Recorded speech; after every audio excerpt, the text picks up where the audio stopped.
Israel പ്രധാനമന്ത്രി Benjamin Netanyahu prostate operation വിജയകരമായി പൂർത്തീകരിച്ചിരിക്കുകയാണ്. ജെറുസലേമിലെ ഹഡാസ medical സെന്ററിൽ നടത്തിയ വിജയകരമായ പ്രോസ്ട്രേറ്റ് നീക്കം ശസ്ത്രക്രിയയ്ക്ക് ശേഷം പ്രധാനമന്ത്രി ബെഞ്ചമിൻ നെതന്യാഹു സുഖം പ്രാപിച്ചുവെന്ന് മെഡിക്കൽ വൃത്തങ്ങൾ അറിയിക്കുകയുണ്ടായി. തീവ്ര പരിചരണത്തിൽ നിന്ന് പ്രത്യേകം തയ്യാറാക്കിയ ഭൂഗർഭ ബാങ്കർ വാർഡിലേക്ക് അദ്ദേഹത്തെ മാറ്റിയതായും അദ്ദേഹത്തിന്റെ പ്രസ്താവനയിൽ ഓഫീസ് അറിയിച്ചു. സങ്കീർണതകളില്ലാതെ ശസ്ത്രക്രിയ വിജയകരമായി അവസാനിക്കുകയും ചെയ്തു. PMO പ്രസ്താവനയിൽ പറയുകയുണ്ടായി, പ്രധാനമന്ത്രി ഉണർന്നുവെന്നും മാത്രമല്ല നല്ല നിലയിലാണ്, പൂർണ്ണമായും ബോധവാനുമാണ്. ആശുപത്രി കിടക്കയിൽ നിന്നും യുദ്ധമേഖലയിൽ മേധാവികളുമായി സംസാരിച്ചുവെന്നും പറയുകയുണ്ടായി. റിക്കവറി വാർഡിൽ അദ്ദേഹം ദിവസങ്ങളോളം നിരീക്ഷണത്തിൽ കഴിയേണ്ടി വരുമെന്നതാണ് നിലവിലെ പ്രതീക്ഷ.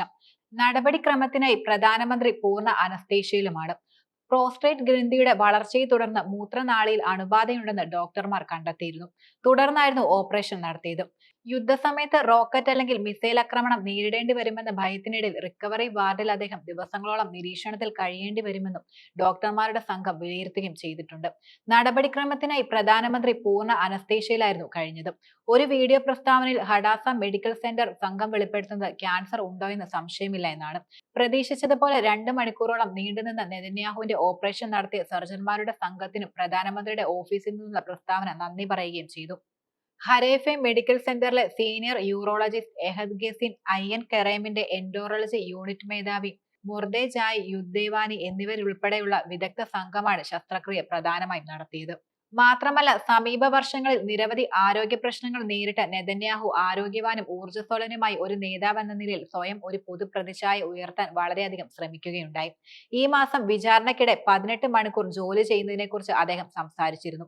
ഇസ്രയേലിന്റെ ഏറ്റവും കൂടുതൽ കാലം സേവിച്ച നേതാവ് എന്ന നിലയിൽ മൊത്തം 17 വർഷത്തെ ഭരണത്തിൽ ഇത്രയും കഠിനമായ ജോലിഭാരം അദ്ദേഹത്തിന്റെ ആരോഗ്യത്തെ ബാധിക്കാനും സാധ്യതയുണ്ട്. 75 വയസ്സുള്ള Netanyahu, US president Joe Biden 82 വയസ്സ്, നിയുക്ത പ്രസിഡന്റ് ഡൊണാൾഡ് ട്രംപ് 78 വയസ്സ്, Brazil president US Inacio Lula da Silva 79 വയസ്സ്, പോപ്പ് ഫ്രാൻസിസ് 88 വയസ്സ് എന്നിവരുൾപ്പെടെയാണ് പ്രായമായ ലോക നേതാക്കൾ ഉൾപ്പെടുന്നത്. ആരോഗ്യ പ്രശ്നങ്ങളോ മയോ ക്ലിനിക് വെബ്സൈറ്റ് പ്രകാരം പ്രോസ്റ്റാറ്റെക്ടമിക് വിധേയരായ രോഗികൾ സാധാരണയായി 1-2 ദിവസങ്ങൾക്ക് ശേഷം ആശുപത്രി വിടുകയാണ്. എന്നാൽ ശസ്ത്രക്രിയയ്ക്ക് ശേഷം 7 മുതൽ 10 ദിവസത്തേക്ക് നിരീക്ഷണത്തിൽ തുടരുന്നതിന് ശേഷമേ ഡിസ്ചാർജ് ചെയ്യുകയുള്ളൂ. കൂടാതെ രോഗികൾക്ക് ഏകദേശം 4 മുതൽ 6 ആഴ്ചയ്ക്കുള്ളിൽ സാധാരണ ദിനചര്യയിലേക്ക് മടങ്ങാൻ കഴിയുമെന്നാണ് പറയുന്നത്. മാർച്ചിൽ ഹെർണിയയ്ക്ക് ശസ്ത്രക്രിയ നടത്താൻ പ്രധാനമന്ത്രി പൂർണ്ണ അനസ്തേഷ്യയിലേക്ക് വിധേയനാക്കിയിരുന്നു.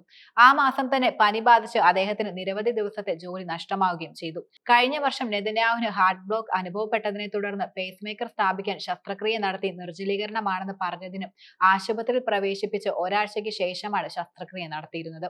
പ്രധാനമന്ത്രി വർഷങ്ങളായി ഹൃദയചാലക പ്രശ്നമുണ്ടെന്ന് ഡോക്ടർമാർ പിന്നീട് വെളിപ്പെടുത്തുകയും ചെയ്തു. എന്നാൽ അദ്ദേഹം പൂർണ്ണ ആരോഗ്യവാനായി വന്നു കഴിഞ്ഞാൽ എന്തൊക്കെ സംഭവിക്കും എന്നതിന്റെ ഓർത്ത് ശത്രുക്കൾ കൂടുതൽ ആയുധങ്ങൾ ശേഖരിക്കുകയാണ്.